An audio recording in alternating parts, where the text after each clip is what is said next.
I went to school at Illinois State University, and I worked at WZND, which was the student-run radio station, and that was not the plan. I remember my first day of school, I went to the television station because in high school I had done television and debate, basically anything where I could talk a lot. And the faculty member who ran the television station said, "I'm sorry, there are no opportunities for freshmen. But you can come back your junior year."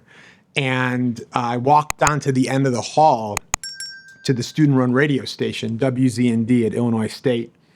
And I said, I wanted to do television. They told me I gotta wait. I have no patience. Can I get involved here?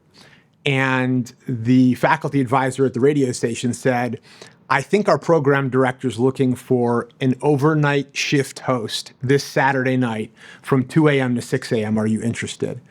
And that was the first Saturday night of my first college weekend. And I was like, absolutely, let's do it. And I got trained in one day how to work the boards and do stop sets coming in and out of breaks. And that weekend, instead of going out with all my friends at 9 or 10 o'clock at night to drink, I stayed in, tried to get a few hours of sleep so I could get to my 2 a.m. shift on time. And I loved it. There was no one listening, let's be clear. Like, no one was up from 2 a.m. to 6 a.m. listening to my radio show.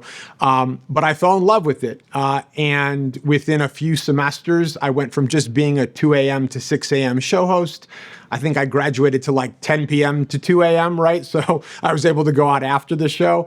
And then I met my radio partner, Rod Lake, and we co-hosted a program called The Saturday Night Party. Every Saturday night, 7 to 10 p.m. Probably a few more people listening to that show than the 2 a.m. to 6 a.m. And we would book artists for interviews throughout the week. We would research them, write questions, and we would conduct the interview, edit it, and then air it on Saturday night during the show as if it was live. We interviewed Rick Ross and DJ Khaled and Chamillionaire and Akon and Crazy Bone and Masta Ace and Method Man. And we do all that work and the interview would air. And I would say to Rod, like 50 people might have heard that interview if we were lucky. And we just spent hours doing all of that work.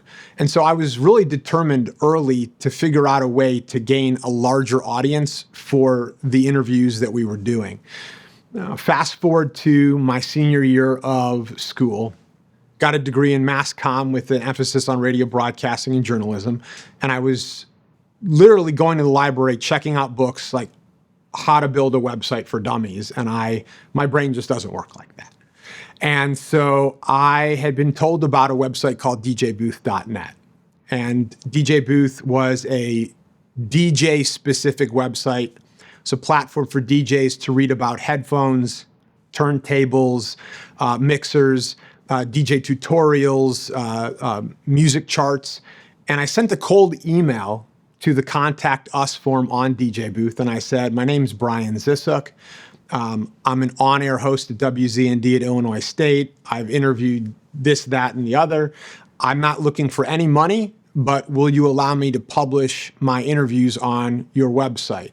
My thought process was someone will hear those interviews and that'll get me a job in radio. That never happened. But within a few hours of sending that email, the individual, Dave Mackley, who would go on to become my business partner, he got back to me and he said, I love your idea, let's do it. He reformatted the entire website, basically gave me a playground, allowed me to upload our interviews as podcasts, so we were really early, and write album reviews, song reviews. And I was working on DJBooth until I graduated college. And then I got a job in radio, doing morning show radio, which is the reason I'm bald today. That's up at 3 a.m., out the door at 3:30, 4 a.m.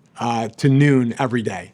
And I would put in my 8 hours, drive home, and then I would work on DJBooth for 8 more hours. And then I would throw some food in my mouth, go to sleep while it was still light outside, and do it all over again.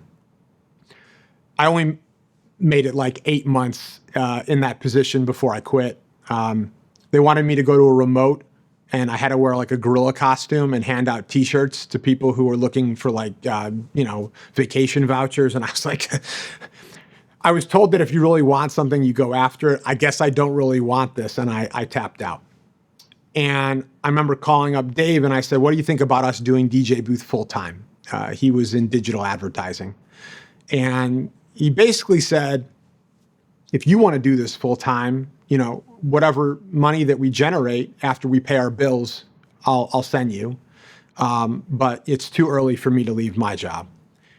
And, fortunately, within, I'd say like, a year and a half of that phone call, we were generating millions of page views. And Dave was able to walk away from his full-time job, and we became an LLC and business partners. And that was 17 years ago. Hey, everyone, it's Z, and you are on 24/7 HH.